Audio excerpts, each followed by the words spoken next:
S, ಇವತ್ತು big ಬಾಸ್ನಲ್ಲಿ ನಿಜವಾಗ್ಲೂ ಯಾವತ್ತು ನೋಡಿರದ ಅಧ್ವಾನ ಅಂದ್ರೆ ಅಧ್ವಾನದ ಪ್ರೋಗ್ರಾಮ್ ಇವತ್ತು ನಡೀತು. ಯಾಕೆ ಅಂದ್ರೆ ಯಾರು ಯೋಗ್ಯರು ಇರ್ತಾರೋ ಅವರಿಗೆ ನಿಜವಾದ ಪಟ್ಟ ಸಿಗೋದು ಸಿಗ್ಲಿಲ್ಲ. ನಂಬ್ತೀರಾ ನೀವು? ನಂಬಲೇಬೇಕು. ಇವತ್ತು ಆಗಿದ್ದು ಅದೇನೆ. ಏನು ಕುಮಾರಿ ಅಂದ್ಬಿಟ್ಟು ಒಂದು ಹುಡುಗಿ ಬಂದಿದ್ಲು, ಅವಳನ್ನ ಯಾರು ಕೂಡ ಆ 4 ಜನ ಟಾಪ್ ಕಂಟೆಸ್ಟೆಂಟ್ ಇದ್ರಲ್ಲ, 5 ಜನ ಇದ್ರು, ಅದರಿಂದ ಒಬ್ರನ್ನ ರಿಮೂವ್ ಮಾಡಿದ್ರು.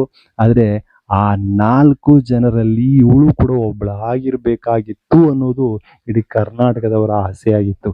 ಯಾಕೆ ಅಂತಂದ್ರೆ ಕುಮಾರಿ ಬರೀ ಹುಡುಗಿ ಅಲ್ಲ, ಆಕ್ಚುಲಿ ಆಕೆ ಕಷ್ಟದಿಂದ ಎದ್ದು ಬಂದಿರತಕ್ಕಂತ ಇಲ್ಲಿವರೆಗೂ ದಿಟ್ಟ ಒಬ್ಬ ಹುಡುಗಿ ಅವಳು. ಆಯ್ತಾ? ಅದು ಒಂದು. ಆಮೇಲೆ ಅವಳಲ್ಲಿ ನಾವು ರಕ್ಷಿತನ ನೋಡ್ತಾ ಇದ್ವಿ.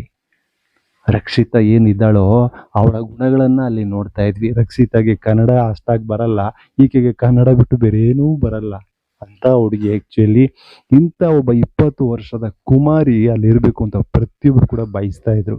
ಆದ್ರೆ ಈ ಮಂಡ್ಯದ ಇನ್ನೊಬ್ರು ಟೈರ್ ಎತ್ತಿದ್ರು ನೋಡಿ, ಅವ್ರನ್ನ ನಿಲ್ಲಿಸ್ಬಿಟ್ಟು 4 ಜನನ ಕೂರಿಸ್ಬಿಟ್ಟು ಆಕ್ಚುಲಿ ಯಾರು ನಿಮಗೆ ಕಾಂಪಿಟೇಟ್ರು ಅಥವಾ ಯಾರು ಆಡದೇ ಇರೋರು ಅಂತ ಅಂದಾಗ ಆಕ್ಚುಲಿ ಆ ಬಲೂನು ಚುಚ್ಚುವಂತ ಒಂದು ಟಾಸ್ಕ್ ಅನ್ನ ಕೊಡ್ತಾರೆ. ಪಾಪ ಇಲ್ಲಿ ನೋಡಿ, ಕುಮಾರಿಗೆ ಏನಾಗುತ್ತೆ ಅಂದ್ರೆ ಆ ಒಂದು ಸಂದರ್ಭದಲ್ಲಿ ಅಲ್ಲಿವರೆಗೂ ಫನ್ನಿಯಾಗಿ ಇದ್ಲು.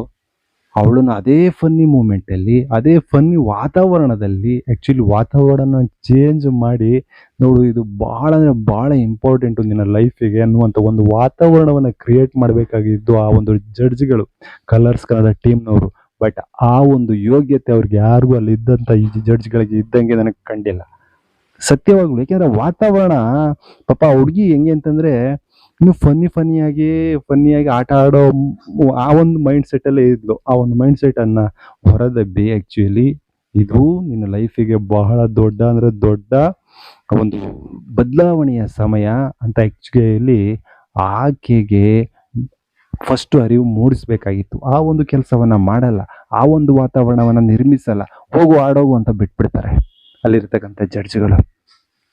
ಏನ್ ಅರ್ಥಕೊಂಡಿದ್ದಾರೋ, ಏನ್ ಸೆನ್ಸ್ ಇದೆಯೋ ನನಗಂತೂ ಒಂದು ಅರ್ಥ ಆಗ್ತಾಯಿಲ್ಲ. ಬಿಡ್ತಾರೆ. ಆಕ್ಚುಲಿ ಅವಳು ಆ ಅಮ್ಮ ಮೆಕ್ಯಾನಿಕ್ಕು, ಅವಳಿಗೆ 40 ವರ್ಷದ ಹತ್ರ ಆಗಿದೆ. ಈ ಹುಡುಗಿಗೆ 20 ವರ್ಷ, ಅರ್ಧಂಬರ್ಧ ವಯಸ್ಸಿದೆ. ಆಯ್ತಾ? ಅವಳು ಅದ್ರಲ್ಲಿ ಬೇರೆ ದಪ್ಪ ಇದ್ದಾಳೆ. ಆಮೇಲೆ ದೈಹಿಕವಾಗಿ ಇರ್ಬೋದು, ಮಾನಸಿಕವಾಗಿ ಆಗಿರ್ಬೋದು, ಮೆಕ್ಯಾನಿಕ್ ಫುಲ್ ಸ್ಟ್ರಾಂಗ್ ಆಗಿದ್ಲು. ಕುಮಾರಿ ಅವಳು ಆಕ್ಚುಲಿ ಒಂಥರ ಆಟ ಆಡ್ಕೊಂಡು ಇದ್ದಂಥ ಒಂದು ಹುಡುಗಿ. ಅವಳು ಸ್ಟ್ರಾಂಗ್ ಆಗಿದ್ಲು, ಅವಳು ಮೆಂಟಲಿ ಸ್ಟ್ರಾಂಗ್ ಆಗಿದ್ಲು ಆಕ್ಚುಲಿ. ಆದರೆ ಆ ಒಂದು ಸನ್ನಿವೇಶಗಳು, ಅಲ್ಲಿರ್ತಕ್ಕಂಥ ವಾತಾವರಣಗಳು ಏನಂದ್ರೆ ಏನೂ ಮಾಡಿಸ್ಕೊಟ್ಟಿಲ್ಲ ಆಕೆಗೆ. ಎಲ್ಲವನ್ನೂ ಹೊಡೆದಾಕ್ಬಿಡ್ತಾಳೆ ಅವಳು. ಮೆಕ್ಯಾನಿಕ್ ಹೊಡೆದಾಕ್ಬಿಡ್ತಾಳೆ. ಆಕ್ಚುಲಿ 4 ಟಾಪ್ ಕಂಟೆಸ್ಟೆಂಟ್ ಏನು ಸ್ಟಾರ್ ಕೊಟ್ಟಿದ್ರು, 5 ಜನ ಕೊಟ್ಟಿದ್ದಾರೆ. ಒಂದು ಕುಮಾರಿ ಹೊರಗಡೆ ಉಳಿತಾಳೆ. ಆಕ್ಚುಲಿ ಏನಾಗುತ್ತೆ ಮುಂದಿನ ದಿನಗಳಲ್ಲಿ ಅಂದ್ರೆ, ಇವತ್ತು ಅಷ್ಟಕ್ಕೆ ನಿಂತಿದೆ ಪ್ರೋಗ್ರಾಮು. ಮುಂದಿನ ದಿನಗಳಲ್ಲಿ ಏನೇನಾಗುತ್ತೆ ಅಂತಂದ್ರೆ, ನಿಜವಾಗ್ಲೂ ಕುಮಾರಿ ಆ ಒಂದು ಪ್ರೋಗ್ರಾಮ್ ಇಂದಲೇ, ಅಂದ್ರೆ ಏನು ಅಗ್ನಿ ಪರೀಕ್ಷೆ ನಡೀತಾ ಇದೆಯೋ ಆ ಒಂದು ಅಗ್ನಿ ಪರೀಕ್ಷೆ ಪ್ರೋಗ್ರಾಮ್ ಇಂದನೇ ಹೊರ ಬರ್ತಾಳೆ. ಎಸ್, ಮುಂದಿನ ದಿನಗಳಲ್ಲಿ ಬರುತ್ತೆ. ಈಗಾಗಲೇ ಬಂದ್ಬಿಟ್ಟಿದ್ದಾಳೆ ಹೊರಗಡೆಗೆ. ಬಟ್ ಆ ಪ್ರೋಗ್ರಾಮ್ ಏನದನ್ನ ವಿಡಿಯೋನ ಆ ಒಂದು ಟಿವಿಲಿ ಹಾಕೋವರೆಗೂ ಅದನ್ನ ಹೇಳ್ಕೋಬಾರ್ದು, ಅದಕ್ಕೋಸ್ಕರ ವೆಯ್ಟ್ ಮಾಡ್ತಾ ಇದ್ದಾರೆ. ಆಯ್ತಾ? ಹಾಗಾಗಿ ಆಮೇಲೆ ಇನ್ನೊಬ್ರು ಮೆಕ್ಯಾನಿಕ್ ಅಂತ ಹೇಳಿದ್ನಲ್ಲ, ಇವತ್ತು ಟಾಪ್ 4 ಕಂಟೆಸ್ಟೆಂಟ್ ಅಲ್ಲಿ ಆಕೆನು ಕೂತ್ಕೊಂಡಿರ್ಬೋದು ಜಡ್ಜ್ ರೀತಿ ಬೇರೆಯವ್ರನ್ನ ಜಡ್ಜ್ ಮಾಡಕ್ಕೆ. ವಿಚಿತ್ರ ಅಂದ್ರೆ ಆಕೆನು ಕೂಡ ಹೊರ ಬರ್ತಾಳೆ. ಆಯ್ತಾ? ಆಕೆನು ಈಗಾಗಲೇ ಹೊರ ಬಂದ್ಬಿಟ್ಟಿದ್ದಾಳೆ. ಬಂದ್ಬಿಟ್ಟು ಆಕ್ಚುಲಿ ಏನೇನೋ ಆಗಿದೆ, ಏನೇನೋ ನಡೆದಿದೆ. ಆಮೇಲೆ ಅವರು ಕೂಡ ಇವಾಗ ಏನು ಬಾಯ್ ಬಿಡುವಷ್ಟಿಲ್ಲ ಆ ಒಂದು ಪ್ರೋಗ್ರಾಮ್ ಪ್ರಸಾರ ಆಗೋವರೆಗೂ ಟಿವಿಲಿ. ಹಾಗಾಗಿ ಅವರು ಕೂಡ ಸೈಲೆಂಟ್ ಆಗಿದ್ದಾರೆ. ಅದಕ್ಕೆ ಹೇಳ್ತಕ್ಕಂಥದ್ದು, ಬಹಳ ಅಂದ್ರೆ ಬಹಳ ಹುರ್ಕೊಂಡು ಆ ಕುಮಾರಿನ ಈ ಒಬ್ಬ ಮೆಕ್ಯಾನಿಕ್ ಆ ರೀತಿ ಮಾಡಿದ್ದು ನನಗೇನೋ ಸರಿ ಅನಿಸ್ಲಿಲ್ಲ. ಆಕ್ಚುಲಿ ಇನ್ನೂ ಯೋಗ್ಯತೆ ಇಲ್ಲದೆ ಇರ್ತಕ್ಕಂಥ ಒಂದು ಇದ್ದವರು ಅಂತಂದ್ರೆ, ಸ್ವಲ್ಪ ವಯಸ್ಸಾಗಿರೋರು ಇದ್ರು, ಅವ್ರನ್ನ ಕಳಿಸ್ಬಿಟ್ಟಿದ್ರು ಏನೂ ಆಗ್ತಿರ್ಲಿಲ್ಲ. ಆಯ್ತಾ? ಇಬ್ರು ಇದ್ರು ಆಕ್ಚುಲಿ, ಅವರಲ್ಲಿ ಯಾರೋ ಒಬ್ಬನ ಕಳಿಸ್ಬಿಟ್ಟಿದ್ರು ಏನೂ ಆಗ್ತಿರ್ಲಿಲ್ಲ. ಇವರು ಈಕೆ ಮೆಕ್ಯಾನಿಕ್ ಇದಾರಲ್ವಾ, ಇವರು ಮಾಡಿದ್ದನ್ನ ನಾನು ಯಾವುದೇ ಕಾರಣಕ್ಕೂ ಒಪ್ಪಲ್ಲ.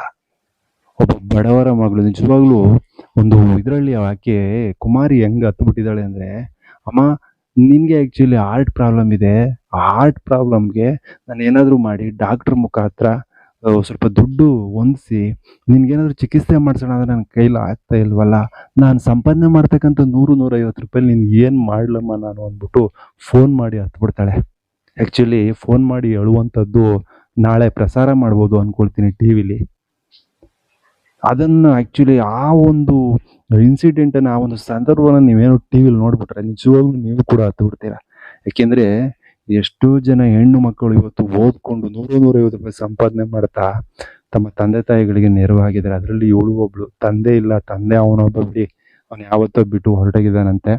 ತಾಯಿ ಒಬ್ಳೆ, ಬಟ್ ಅವಳ ಕೈಲಿ ದುಡಿಯೋಕ್ಕಾಗಲ್ಲ, ಹಾರ್ಟ್ ಪ್ರಾಬ್ಲಮ್ಮು. ಈ ಹುಡುಗಿ ಆ ಒಂದು ಕೆಲಸವನ್ನು ಮಾಡ್ತಾ ಇದ್ದಾಳೆ. ನಿಜವಾಗ್ಲೂ ನೋಡಿ, ಸಮಾಜ ಹೆಂಗೆ ಅಂತಂದರೆ ಎಷ್ಟೋ ಕೋಟಿ ಕೋಟಿ ಕೊಳಿತಾ ಇರುತ್ತೆ ಆಯಿತಾ, ದುಡ್ಡಿನ ಅವಶ್ಯಕತೆನೇ ಇರಲ್ಲ. ಅಂಥವ್ರು ಇನ್ನೂ ಬೇಕು ಬೇಕು ಬೇಕು ಬೇಕು, ನಾನು ಇದಾಗಬೇಕು, ಒಬ್ಬ ಕಾರ್ಪೊರೇಟ್ ಆಗಬೇಕು, ಒಳ್ಳೆ MLA ಆಗಬೇಕು, MP ಆಗಬೇಕು, ಸಾಕಾಗಲ್ಲ ನನಗೆ, ಇರ್ತಕ್ಕಂಥ ಈ ಕೋಟಿ ಸಾಕಾಗಲ್ಲ, ನಾನು CM ಆಗಬೇಕು, ಬರೀ ಅದಕ್ಕೋಸ್ಕರನೇ ಒದ್ದಾಡ್ತಾ ಇದೆ ಈ ಒಂದು ಸಮಾಜ. ಒಂದು ಸಾರಿ ಯೋಚನೆ ಮಾಡಿ, ಕೋಟಿ ಕೋಟಿ ಇರ್ತಕ್ಕಂಥವ್ರು ಇಂಥ ಹೆಣ್ಣು ಮಕ್ಕಳು ಡೈಲಿ 100-150 ರೂಪಾಯಿ ಸಂಪಾದನೆ ಮಾಡಿ ಗುಳು ಅಂತ ಹೇಳ್ತವ್ರಲ್ವ, ಅಂಥವ್ರಿಗೆ ಒಮ್ಮೆ ನೆರವಾಗಿ ನೋಡಿ. ನಿಮ್ಮ CM ಕನಸು, ನಿಮ್ಮ MLA ಕನಸು, ಅದನ್ನು ಸೈಡ್ಗೆ ಇಟ್ಬಿಡಿ. ಇಂಥವ್ರಿಗೆ ಒಂದು ಸಾರಿ ನೆರವು ನೀಡಿ ನೋಡಿ, ನೀವು ದೇವರಾಗ್ಬಿಡ್ತೀರ ಅವ್ರ ಪಾಲಿಗೆ. ಎಸ್, ನಿಜವಾದ ದೇವರಾಗ್ಬಿಡ್ತೀರ. ಎಸ್, ಆ ಹುಡುಗಿ ನೋಡಿದಾಗ ಆ್ಯಕ್ಚುಲಿ ನಮಗೆ ಆ ರೀತಿ ಕಣ್ಣೀರು ಬಂತು. ಆಮೇಲೆ ನೋಡಿ, ಆ ಹುಡುಗಿ ಮೇಲೆ ಒಂದು ಸ್ವಲ್ಪ ಇದು ಕನಿಕರ ಆದರೂ ಬೇಡವೇನ್ರಿ ಮೆಕ್ಯಾನಿಕ್ಗೆ? ಬೇಡವಾ? ಕನಿಕರ ಇದ್ದಿದ್ದೇ ಆದಿದ್ರೆ ಆ ಹುಡುಗಿಯನ್ನು ತನ್ನ ಪೈಪೋಟಿಯಾಗಿ ಸೆಲೆಕ್ಟ್ ಮಾಡಿಕೊಂಡು ಆ ಬಲೂನ್ಗಳನ್ನು ಚುಚ್ಚಿ ಎಲ್ಲ ಬಲೂನ್ಗಳನ್ನು ಚುಚ್ಚಿ ಆಕೆಯನ್ನು ಸೋಲಿಸುವಂಥ ಒಂದು ಕೆಲಸ ಮಾಡ್ತಿರ್ಲಿಲ್ಲ. ಅವಳು ಹೇಳ್ಕೊತಾಳೆ ಒಂದು ಪ್ರೋಗ್ರಾಮ್ಗಳಲ್ಲಿ, ನಾನು ಕೆಲಸ ಮಾಡ್ತಾ ಇರ್ತಕ್ಕಂಥ ಅದು ಗೌರ್ಮೆಂಟ್ ಜಾಬ್ ಬೇರೆ ಅಂತ ಜಾಬ್ ಆಗಿದೆಯಂತ ಅಮ್ಮನಿಗೆ. ಎಲ್ಲಿ ಬಡವ್ರ ಮಕ್ಕಳನ್ನ ಕಂಡ್ರೆ ಒಂದು ಸ್ವಲ್ಪ ಕನಿಕರ ಇಲ್ಲ. ಯಾವ ರೀತಿ ಇದನ್ನೆಲ್ಲ ನೀವು ಗೌರ್ಮೆಂಟ್ ಜಾಬ್ಗಳು ಜಾಸ್ತಿ ಸಂಪಾದನೆ ಮಾಡ್ತಾ ಇದ್ದೀನಿ ನಾನು, ಈ ರೀತಿ ಒಂದು ಅಹಂಕಾರದಲ್ಲಿ ಮೆರಿತೀರ. ಬಡವ್ರ ಮಕ್ಕಳಿಗೆ ಒಂದು ಸ್ವಲ್ಪ ಆದ್ರೂ ಕನಿಕರ ತೋರ್ಬೇಕಾಗಿತ್ತು. ನಾನೇನಾರು ಆ ಸ್ಥಾನದಲ್ಲಿದ್ರೆ ನಿಜವಾಗ್ಲೂ ಆಕೆನ ಸೆಲೆಕ್ಟ್ ಮಾಡ್ತಾನೆ ಇರಲಿಲ್ಲ. ಬೇರೆಯವ್ರು ಇದ್ದಾರೆ ವಯಸ್ಸಾಗಿರೋರು, ಬನ್ನಿ ಅವ್ರ ಕೈಲಿ ಆಗಲ್ಲ, ಅವ್ರನ್ನ ಪೈಪೋಟಿಗೆ ಬನ್ನಿ ಸೋಲಿಸ್ತೀನಿ, ಈ ರೀತಿ ಮಾಡ್ತಾ ಇದ್ದೆ. ಅವಕಾಶ ಇತ್ತಲ್ಲ ಅಲ್ಲಿ. ಅದಲ್ಲ ಅವರ ಕೆಲಸ. ಬಡವರನ್ನ ಬಡವರಾಗಿ ಇರಿಸ್ತಕ್ಕಂಥದ್ದು, ಬಡವರನ್ನ ಬಡವರಾಗಿ ತುಳಿತಕ್ಕಂಥದ್ದು. ನಂದು ಗೌರ್ಮೆಂಟ್ ಜಾಬು, ನನಗೆ ಒಳ್ಳೆ ಪೇಮೆಂಟ್ ಬರ್ತೈತೆ, ಅವಳೇ 100-150 ರೂಪಾಯಿ ಸಂಪಾದನೆ ಮಾಡ್ತಾಳೆ, ಬಡವಿ, ಅವಳನ್ನ ತುಳಿದ್ಬಿಟ್ಟು ನಾನು ಮೇಲೆ ಇರಬೇಕು. ಅದೇ ಮನಸ್ಥಿತಿ. ಯಾಕೆ, ಏನು ಇದು? ನನಗಂತೂ ಈ ಮನಸ್ಥಿತಿಗಳು ಬದಲಾದ್ರೆ ನಿಜವಲ್ಲೂ ಅಟ್ಲೀಸ್ಟ್ ಅವರ ಅಂತರಾತ್ಮನೋ ಅಥವಾ ಸಮಾಜದಲ್ಲಿ ಇರ್ತಕ್ಕಂಥ ಒಂದಷ್ಟು ಒಳ್ಳೆ ಮನಸ್ಸುಗಳು ಅವ್ರನ್ನ ಒಪ್ಕೊಳ್ತವೆ. ಆ ಕೆಲಸವನ್ನ ಮಾಡಬೇಕಾಗಿತ್ತು. ವಿಚಿತ್ರ ಅಂದ್ರೆ ಇವತ್ತು ಕುಮಾರಿ ಅವರನ್ನ ಹೊರಗಡೆ ಹಾಕ್ಬಿಟ್ಟು ಆಕೆ ಮೆಕ್ಯಾನಿಕ್ಕು, ಅವಳೇನು ಅಲ್ಲೇ ಇದ್ಲ, ಅವಳೇನು ಗೆದ್ಬಿಟ್ಲ ಅಥವಾ ಟಾಪ್? ಈಗ ಅಷ್ಟು ಜನ ಅಲ್ಲಿ ಇರ್ತಕ್ಕಂಥ ಅಷ್ಟು ಜನರಲ್ಲಿ ಬರೀ 3 ಜನರನ್ನ ಸೆಲೆಕ್ಟ್ ಮಾಡ್ತಕ್ಕಂಥದ್ದು. ಯಾಕೆ ಆ ರೀತಿ ದುರಾಸೆ ಹೇಳಿ? ಆ 3 ಜನರಲ್ಲಿ ಆಕೆ ನಾವು ಕೂಡ ಆಗಿಲ್ವಲ್ಲ, ಅವಳು ಕೂಡ ಬಂದಿದ್ದಾಳೆ ಹೊರಗಡೆಗೆ, ಆಯ್ತಾ? ಅದಕ್ಕೆ ಹೇಳ್ತಕ್ಕಂಥದ್ದು, ತಾವಿರ್ತಕ್ಕಂಥ ಸಂದರ್ಭದಲ್ಲಿ ಒಂದಷ್ಟು ಒಳ್ಳೆ ಕೆಲಸಗಳು ಮಾಡಿದರೆ ಜನ ಕೊಂಡಾಡೋಕಾರು ಕೊಂಡಾಡ್ತಾರೆ. ಸಾಯೋ ಟೈಮ್ಲೇ ಅವ್ನು ಒಳ್ಳೆ ಕೆಲಸ ಮಾಡದೆ ಕಣೋ ಅಂತಾರೆ, ಅನ್ನುಕರ ಅಂತಾರೆ. ನನ್ನ ಜನ ರೌಡಿ ಅಂತಾರೆ, ರೌಡಿ ಬೇಬಿ ಅಂತಾರೆ. ಅದನ್ನೆಲ್ಲ ಹೇಳ್ಕೋಬೇಕಾಗಿರೋದು. ಜನ ನನ್ನ ಒಳ್ಳೆಯವರು ಅಂತಾರೆ, ಒಳ್ಳೆ ಕೆಲಸ ಮಾಡ್ತಾ ಇದ್ದಾನೆ ಅಂತಾರೆ, ಅದನ್ನ ಹೇಳ್ಕೋಬೇಕಾಗಿರೋದು. ನನ್ನನ್ನು ರೌಡಿ ಅಂತಾರೆ ಅನ್ನೋದನ್ನೆಲ್ಲ ಮೆಚ್ಚಿಸ್ಬೇಕಾಗಿರೋದು, ಹೈಲೈಟ್ ಮಾಡಬೇಕಾಗಿರೋದು. ಅದನ್ನ ತಿಳ್ಕೊಬೇಕು ತಾವುಗಳು.